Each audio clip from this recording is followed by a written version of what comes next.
Hello, I'm George Janes. I'm a member of the MAS Planning Committee, and in 1916, New York was the first U.S. city to require that buildings set back to allow access to sky. But our regulations really haven't improved much since then, and we can learn much by what other places are doing. With representatives from across the pond and up I-84, we'll look at how other cities integrate light and air into their zoning regulations, planning tools, and incentives, and what options might work in New York City. Try not to get too excited when you hear how this works in London. Here to lead the discussion, please welcome Jarrett Murphy, Executive Editor of City Limits and co-host of WBAI's Max and Murphy, along with our panelists.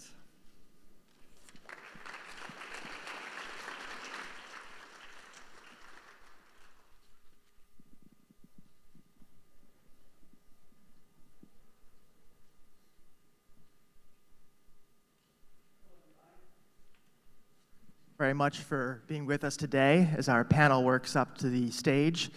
Let me mention that as I was thinking about this panel and about light in the city, what came to mind was August 15th, 2003, morning when I woke up at 4 a.m. for my 6 a.m. shift at CBS News. It didn't normally take me an hour to get to 57th Street from the Bronx, but this was the morning that all the lights were out everywhere. And so I plotted a 2-hour bus ride to get there. Turns out I found a cab through some miraculous bit of luck, and we still had to drive very slowly because of the lack of traffic lights, but we piloted through a city where there was an absolute absence of artificial light. And what was striking was, despite that, and despite the early hour, you could still see because of the combined light of the moon and maybe the stars and the first glow of sunrise far off in the east. And it was striking. The light, the natural light, still made the city recognizable, reminded you weren't alone. And as I got to work just around the time sunrise was occurring, the physical sense of reassurance was tangible, something I still remember. I think that in New York City, we often take the sunlight we have for granted, and we often get used to the lack of it until a moment like a blackout or Manhattan Edge or a walk across the bridge at sunset reminds us of its physical, emotional, and probably also spiritual import to us. That's obviously something that planners recognized here more than 100 years ago, something communities probably recognized long before that, something that the great report that cements this conference obviously frames in modern terms.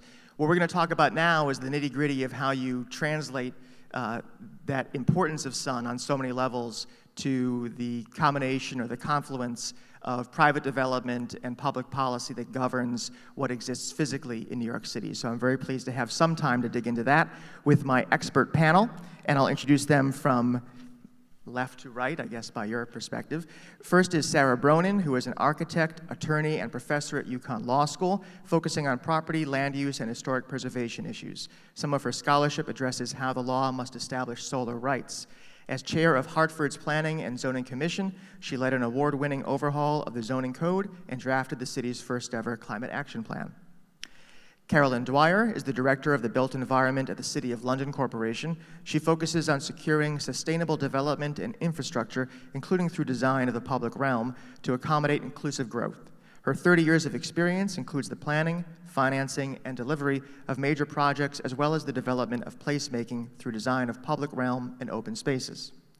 Frank Wu is president of Square Civic Association, which facilitates the holistic, sustainable development of Long Island City's Court Square neighborhood. Square Civic Association is involved with the Sunnyside Yard Steering Committee. Frank was formerly on the Amazon Community Advisory Committee. And at the very end, but not least, is Basha Gerhards, who is Vice President of Policy and Planning at the Real Estate Board of New York. She focuses on housing, land use, resiliency, and community development. Basha previously served as Senior Land Use Advisor to Manhattan Borough President Gail Brewer, and prior to that was on staff at the New York City Department of City Planning. How about a round of applause to welcome our panel?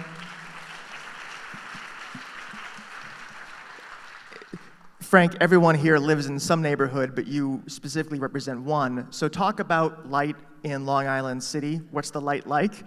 Is it a resource that is threatened? Is it a resource that you feel has already been put out of reach? What do you think is the status of light issues there? Yeah, I think that our light in Long Island City is spotty. We have a lot of high rises as well as low rises. I think for me, people want to live in Long Island City and New York City in general because there's interesting places in the city, right? And a lot of the things that we lack in Long Island City has been public space. So what public space we do have, we want to connect the neighborhoods. We want to have that area have light. One thing that a lot of people don't realize is there's actually two very large urban rooftop farms in Long Island City. One is the Brooklyn Grange, which is over 50,000 square foot. They opened up to the public every Saturday. They have chickens there. It's part of a local food co-op. It's really great. And one of the things I was thinking about was, as Long Island City continues to develop and we support and understand there needs to be growth, what type of context or values are people thinking about when they design these buildings where a shadow could overlook that farm, right? I think historically Long Island City has been developed very ad hoc and spotty, and it's not the fault of one particular developer or party, but the existing framework we live in just doesn't take into the context of the value of light, right? And I think the purpose of this conference is making light part of that conversation and inviting all the stakeholders to have a more consistent regulatory framework, right? Because I think it is something that does affect our neighborhood today, and it's something that people just don't think about enough. So Basha, take us out to the fuller city, which you have had a chance to study and look at, and light issues as they're being treated now, as they exist in the current development context, and as they exist in the current policy conversation. Is this something people are talking about? So I think in all of these conversations, the question or the problem we're trying to solve for is how do we calibrate all sorts of different public policy goals. The affordability crisis, our housing crisis, is one of our greatest challenges. So when we're having these conversations, I'm very focused on, are we throwing up roadblocks or obstacles? Are we finding ways to facilitate? Or are we finding a balance in all of these different public policy goals? So the zoning resolution as it exists today, as George eloquently said, dates to 1916. The one we currently use on a day-to-day basis is from 1961, was very car-centric. This idea of setbacks, how we shape our buildings in terms of the different bulk requirements, that's baked into the zoning resolution. Does it need an update? It's updated on a regular basis, but have we had a holistic look at balancing all these different things? That hasn't happened in a while. So when we talk about how do we do more light, or how do we do more housing, or how do we do more parks or public space or the public realm, I think the zoning resolution is a very strong vehicle for balancing and calibrating those things. And I would hazard that we should be careful that we don't move to such a way where it becomes so overcomplicated that it's unwieldy for a community to understand and to activate with and interact with, and that we're stimulating housing construction.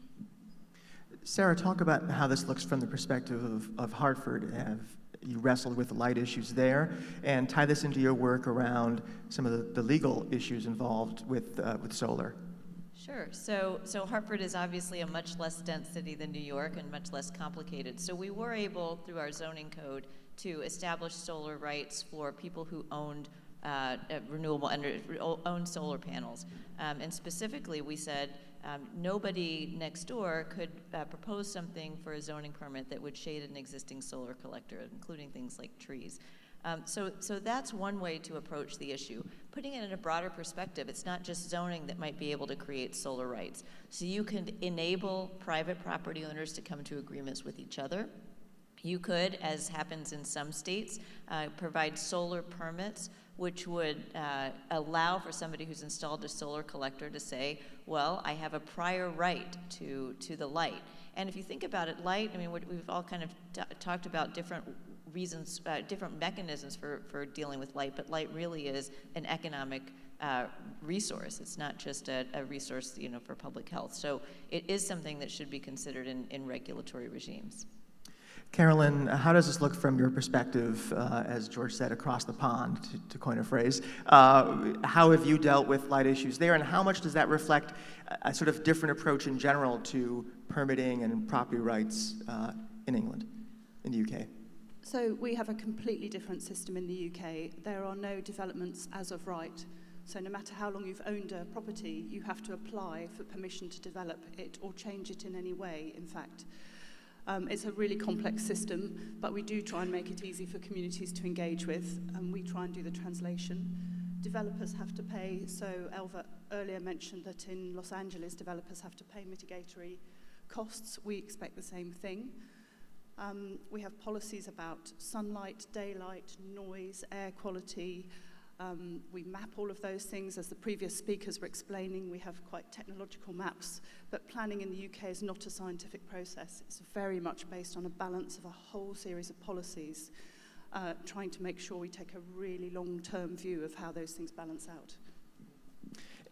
So to apply that approach here would require thinking differently about permitting, or is the solar rights framework a way of kind of turning that on its head and making that work for the U.S.? Yeah, well, it's certainly unique, and I had the chance to hear from a representative of the London YIMBY group, which I think also has some ideas about the planning process as it happens in the UK. I mean, these are really complex issues. I don't think in the United States we'll go from a regime where nothing is permitted as of right. That's not the tradition here, and certainly not the tradition in New York City, where you still do have some as of right permitting. The other way that zoning might address these issues is through things like setbacks and requirements for building design. And even if something is not fully permitted as a use as of right, a design might be permitted as of right if it meets certain criteria. Boulder, Colorado is an example of a city that has that kind of approach where they use zoning envelopes, solar envelopes in their zoning code to help ensure that light gets to each property. So there are different mechanisms even within zoning, but I don't think we'll go upside down to make everything have to go through a community process in U.S. cities. I could be wrong. And I think with regards to community process and just in New York in general, right? I mean, I think there's different perspectives, right? The concern isn't to put up a new block or wall for someone to jump through just to build up a building, right? That's not the intent of it, right? The intent is the livability of a community is more than just a single metrics around housing units. The livability of a community is around the economic vitality of the community, if it's a mixed use, the quality of life around parks, around schools, and I think there is a shared interest within commercial interest as well around the sunlight for certain commercial corridors, because at least in Long Island City, what we found is, the walkability of a city, the retail, right, and the vibrancy of that commercial corridor, a lot of that does depend on light, right, where you want to have that protected. So I'm not saying it's not a complex thing, but I think there is a lot of shared interest between different stakeholders where this is something that should be considered, because today it is not. And so as a developer, they have no added incentive to do something better or no added penalty to do something worse. So the existing system that we do have today, I think it's not a good one that we can all agree on. So, yeah. Basha, I think you want to jump in on that. So I think this idea of how do you incentivize people to do better design, I think that's a positive goal that we could see in a variety of tools. But again, going back to the zoning resolution itself, we have to remember what it was predicated on and the context in which it was created. And this idea of light and air, it was about access to light and air. It didn't distinguish between solar access or solar panels, and we keep going back to technology. The technology was very different. And one of the things I thought was very exciting about the video and some of the things we've seen already this morning in the summit is what can technology help us envision, and what can technology help us do better, and what can technology help us plan for better, and how do we update our zoning resolution and our code revision and all of these different processes that regulate how a building is built and the planning that goes into that. Technology is a really exciting tool for that. Now, how do we move an administration? How do we move city government? How do we move bureaucracy? How do we move folks who need predictability? And I'm speaking to my members here. Our members need predictability because at the end of the day, we want to build here. We want to build housing. We want quality of life. Our assets are not something that can be picked up and moved somewhere else. So when we talk about a neighborhood and our community and our city, this is something we all care deeply about. Do you want to jump in? Yeah, I mean, you raise a really good point about this is not necessarily just about technology. I mean, maybe going back to the UK here, in England, they have this doctrine in the law called the Ancient Lights Rule, right? And so beyond just the zoning permitting that you have to go through, you also have to respect a property owner who has enjoyed access to sunlight for 15 years or more has a continuous right to that sunlight. Now, back in colonial times, U.S. court said, we're not taking this rule. We want cities to develop like New York, like Boston, as densely as possible. But that is another difference between these two regimes, and courts are another way, you know, if we changed the court's mindset, that we might adopt something like that here, maybe, albeit in a limited way. That's an awesome name for a doctrine. Ancient lights. That was my favorite doctrine of the day. Carolyn, talk about that in a real context.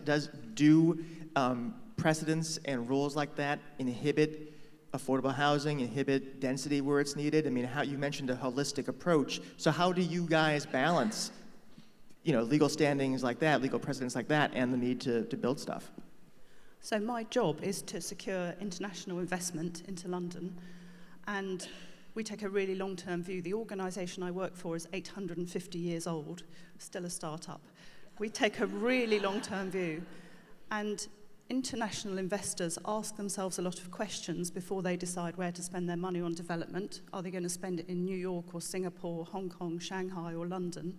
My job is to get them to spend it in London, despite our really complex and onerous planning system.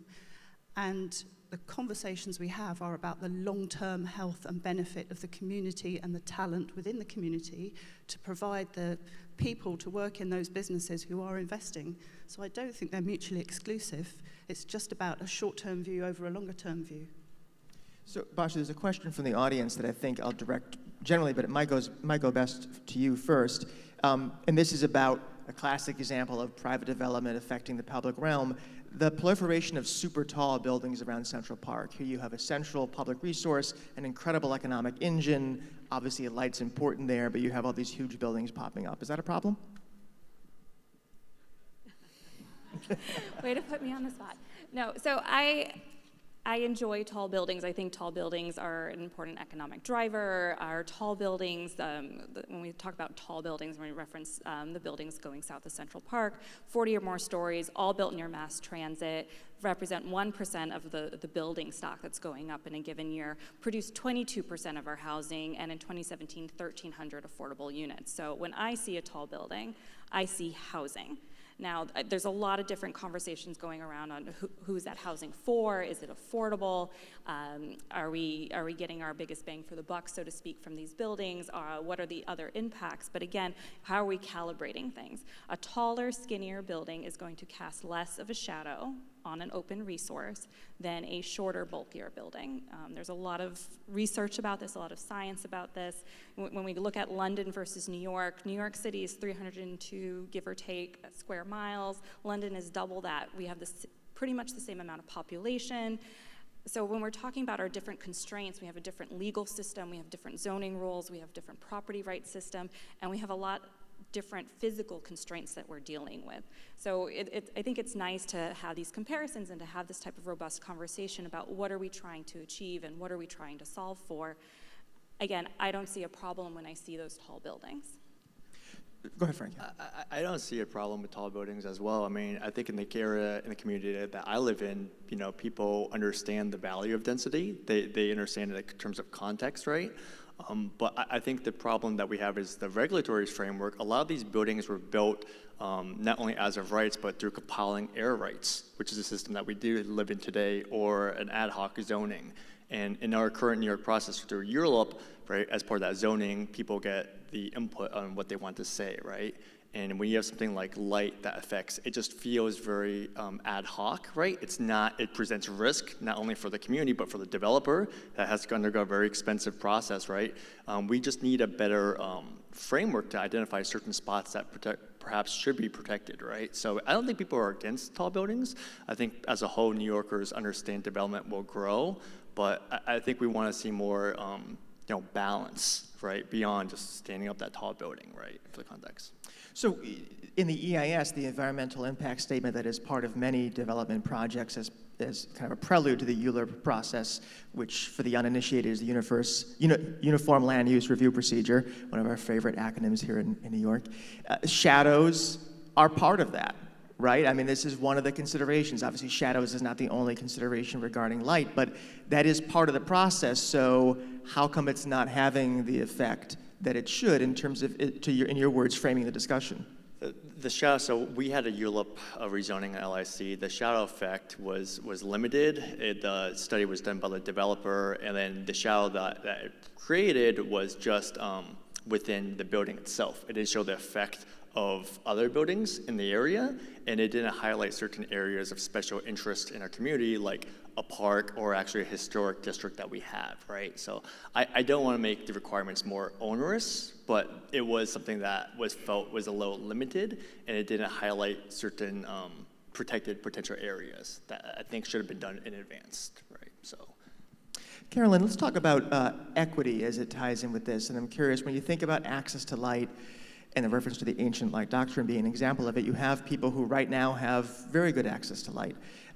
And so there's a desire to protect that, but at the same time, they are enjoying that resource that others cannot enjoy.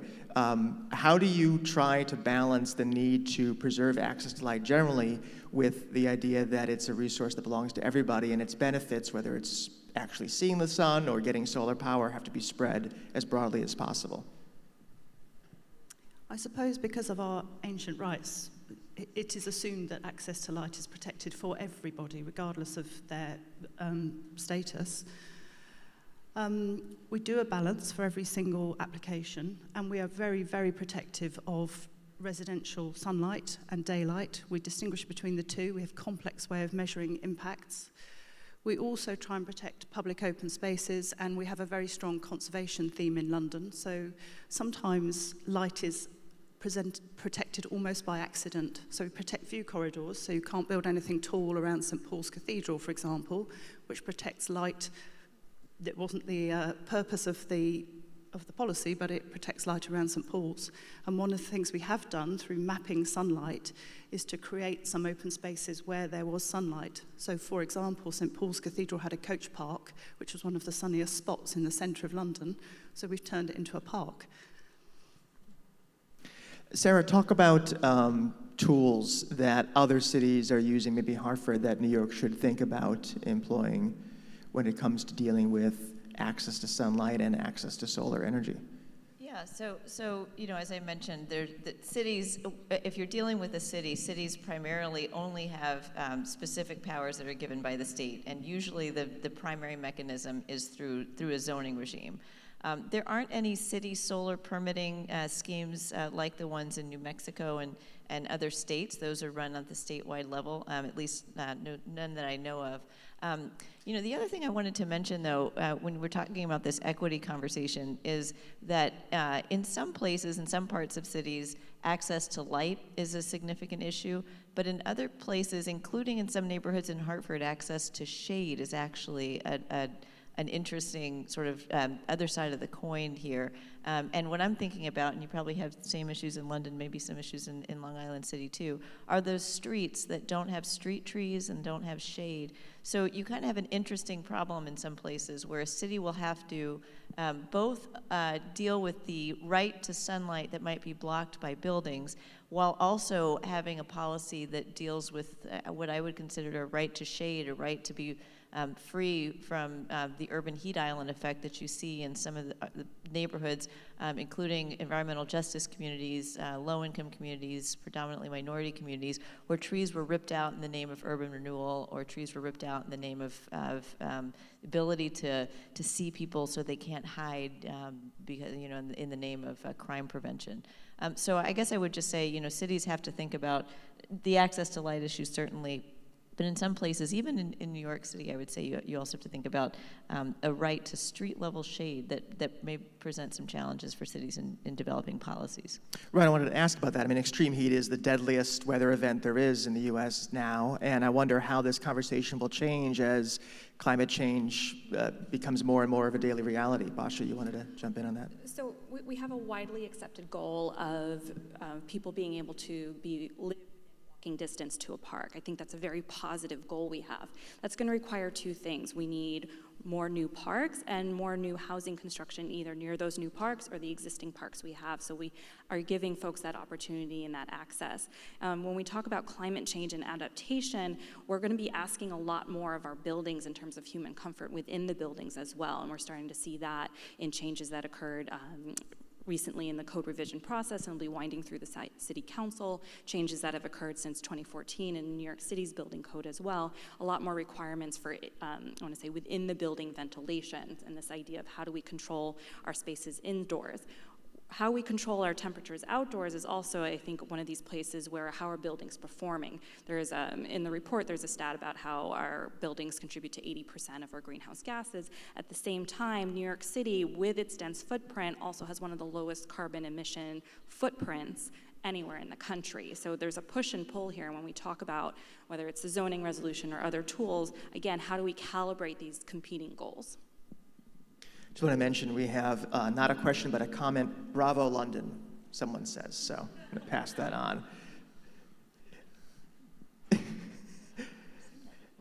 Frank, talk about the solar farms. You referenced that in the beginning, and some of I think some unique issues that raises.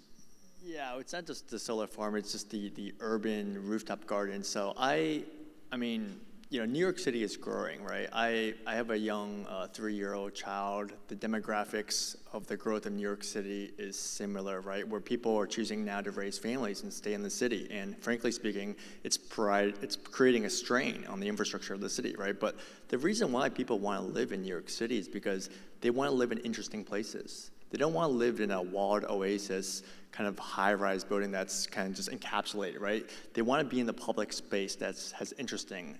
And for me, one of the interesting places are these urban rooftop gardens that have chickens, it's open to the public, it's part of a local commune, right? So other areas within the public space include underpass or the High Line, right? So for me, I think it's just something that people need to consider, because once you put a building up with that particular architectural design with the shade, you really can't go back, or it's very, very difficult. So at least for Long Island City, I think people want the high rises, they understand that, but I think from an architecture perspective, there are developers that have a lot of their money there.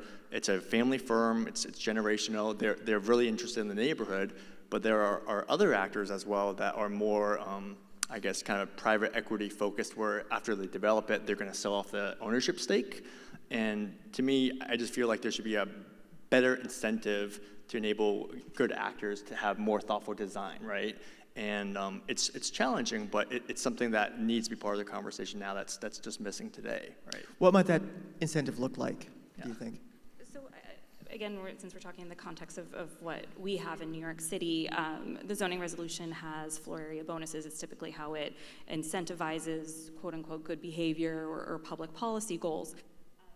Thinking about how do we get better design, and what we hear all the time is flexibility. So zoning lot mergers and this the collection of air rights, so to speak, which is really the distribution of floor area amongst a larger assemblage, is one of those ways to create flexibility in design. So again, there's a lot of debate about how that has worked in the past or even ongoing right now, and what are the public benefits or not, but this idea of flexibility and to carve a building, to design it. So there was the example of this building on the High Line. They had to get a number of variances. They couldn't just do it according to the rules. So we are missing something if we're not able to provide that flexibility for someone to do the good thing, or the thing that we all say we want. And I think one of the things I also want us to keep in mind, and I feel very strongly about, is are we planning for what we want, or are we just planning for what we don't want? And I feel like if we're just planning for what we don't want, we're missing a lot of the good things we talk about and we say is really wonderful about New York City. Yeah, and looking outside of New York City, I mean, another tool, just going back to your first question, or recent question about what cities can do, for cities that have areas that are going to be subdivided, or large tracts of land that are going to be subdivided into different units, those cities also have the ability to create solar rights through those subdivision permitting regimes. So if a developer comes and says, I want to build 100 homes, they're certainly within the city's power to say, well, let's try to build these in a way which maximizes solar access to each of those homes. We have a law in Connecticut that actually requires cities to consider that. but it's something a city could adopt as a matter of general welfare principles that they could use in subdivisions. So that's yet another tool for local governments, but probably not as applicable here. We do have 17% of the city is single-family zoning, so it's certainly something for us to think about. So there are a lot of trade-offs in the discussion, right? I mean, there's, to some degree, there's density versus light. There's the cooling effect of shadows versus the negative effects of having big buildings blocking your access to the sun.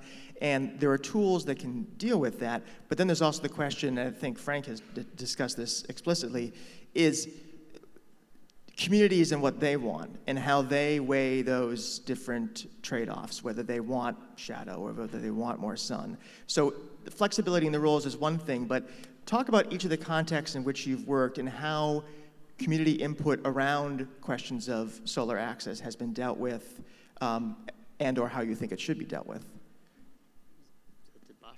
This is democracy. First come, first serve.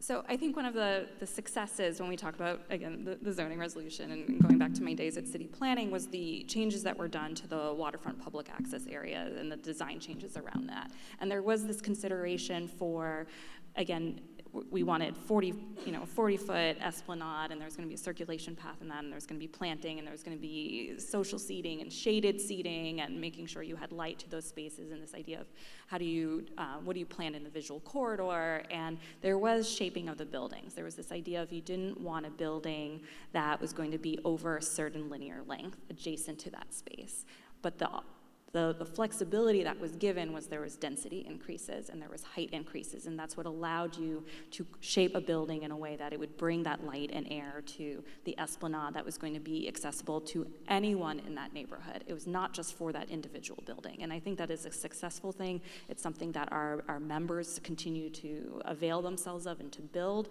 and I think it's provided some of our great new public spaces. Frank, you're involved in the Sunnyside process. I know that's it's still in development as we speak, but do you feel as though, among other issues, light and the way community wants light to be dealt with is going to be incorporated appropriately into that? I think it's being recognized as a more important issue. I think if you ask 10 New Yorkers what they think of something, you're going to get 10 different answers. So there's always going to be Might even get 12, depending yeah. on. Right, yeah. So, but to me, it's not, I think the conversation is not about density versus light, right? Because they're not coupled together. But I do think it's becoming more and more important because certain neighborhoods, they are used to lower rise areas. And they understand there's going to be a very long shadow cast. So I do think the city is taking into consideration of that. My concern is, again, it's being taken into consideration for something massive like Sunnyside Yards. When we're looking at ad hoc spot zoning just for your individual, it's still not part of the conversation as much as it should be. It's probably being consideration for things like Queens West and Atlantic Yards, but at the individual kind of spot zoning issue, it's not part of that conversation. I think Basha made a really good point earlier about plan for what you want. So rather than opposing everything, plan for what you want in your city, and you want a balance of all those things that make your community vibrant and healthy and give them a good, prosperous future. And I've seen some really good examples. You have these amazing advocacy organisations in New York, which we don't really have in London. And I've seen some really good examples while I've been here of things that people didn't have to do, but they did them because they knew they were the right thing to do. The solar carve building, the High Line itself, the green roof on the Jarrett Centre. None of those were mandated by the state. They were all things that the building owners knew they should do, and the advocacy organisations helped them make them happen. We're going to have a chance to plan for what we want in Hartford. Right now we're undergoing our 10-year citywide planning process. And I think, this is very inspirational, actually, to try to figure out how we incorporate, not just into the zoning code, the laws, but also into planning, all of these issues of access to light and shade in the inverse coin. So we have 80 seconds left, which by math suggests you each have 20 seconds to say a takeaway thought. What's one thing that New York City should do to move the ball on the issue of access to light, access to solar? One recommendation from either our current residents or folks looking at us from the outside. Let's start with Hartford. Sure. I mean, I think one thing is design review standards. I think a pilot in a particular area that typifies I mean, there's no typical New York neighborhood, of course, but if you had small pilots in large, dense development areas, in medium density areas, and in fact in the 17% of single family areas, if you tried to figure out within those, that might be a good start for New York. Any tips? Well, I think the Fight for Light is an amazing campaign. I think keep the energy and the hope behind it, and it will lead to great things.